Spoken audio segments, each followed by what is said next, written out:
The magic of cinema or just entertainment in general is seeing an actor that you've hated in literally everything he's ever done, and then finding him in a role with a captivating story and a talented cast wrapped around him.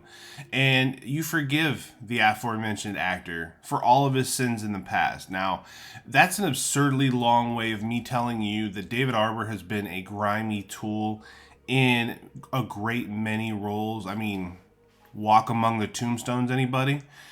But he made me a fan of his with his portrayal of this wildly flawed yet strong and steady Chief Jim Hopper of Hawkins, Indiana. Let's talk about why this guy is such an integral part of plans moving forward into season 5. George is a liar. You make that jump from this height, that water turns into cement, hits you like a ton of bricks, break every damn bone in your body. Major Tom Atkins vibes when we meet Hopper right off the bat because he's drinking, he's smoking, he's laying the wood to a lovely young woman in the Hawkins area. Now maybe that's a woman that he's going steady with, he's in a committed relationship with, but later we find out he hit and quit the librarian as well. So, I mean, old Jimbo just out there doing dirty deeds. Jim is in a very comfy spot as the chief of Hawkins, Indiana, where nothing ever really happens, you know. He's a little dismayed to see an agitated Joyce Byers chain smoking in his office after she finds out that her son Will is missing. And the once quiet town that he resided over would never be the same. Now, initially, Hopper is convinced that Joyce is a little off her rocker.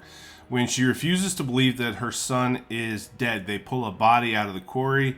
Turns out to be a fake. It leads us as an audience down this winding road of deception and demogorgons, with Hopper vowing to Joyce, promised her that he would help her get her boy back. And after a trip to the Upside Down at the tail end of season 1, he does just that. A little worse for wear. The atmosphere down there isn't the best, but Hopper is that guy from the get-go, and it feels like it in season 1. He feels like, it's kind of like how I felt about Dr. Loomis in Halloween. When he's around, you feel like people are going to be okay, and that's the same thing with Hopper in Stranger Things.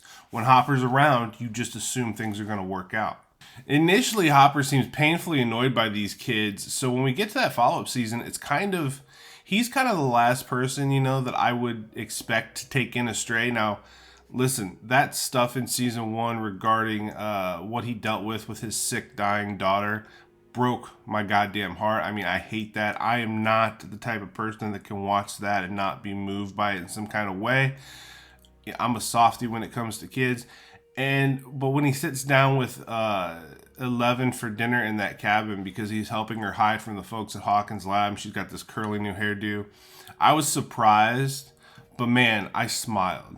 Now, his main purpose in season 2 is keeping Eleven safe and being somewhat of a go-between when it comes to the new regime at Hawkins Lab, and then Joyce and Will, who Will has to go through testing because of what he went through, where he went, along with the shadow monster currently hanging out in his body. I mean, they could use all the aid they can get, whether they trust these people or not.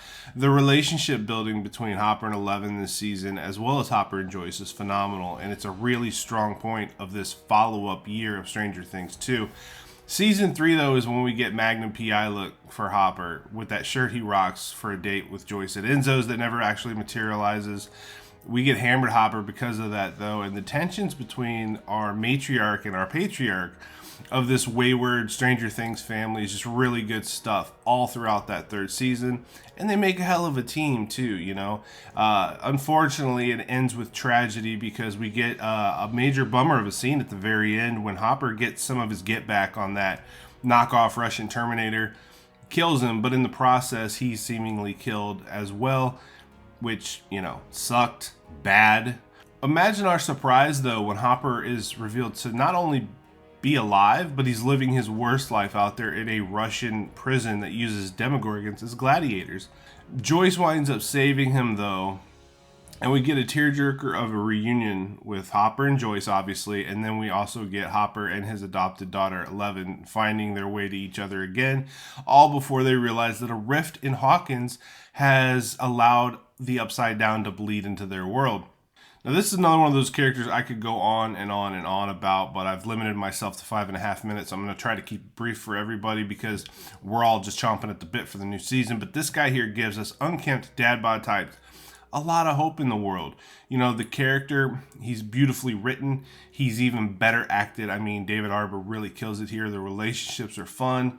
And they're heartwarming amidst a world of chaos and monsters and uncertainty. And Hopper's got this slow burn towards Joyce that I think is really well done. And they finally get that kiss in season 4.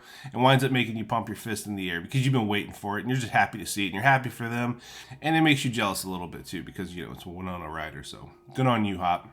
Also, Hopper and Eleven make so much sense to me, Not only are they something that one another need, but you smile so often when you see them together. I mean, even in conflict, the 3-inch door rule is just brilliant. I'm at a 9.5 on Hopper. If something bad happens to him in season 5, I'm going to be bummed. I was bummed at the end of season 3 when I thought something bad happened to him. This is like when Lem died in The Shield. I just, please do not do this to me. Well, what do you think? Bitch.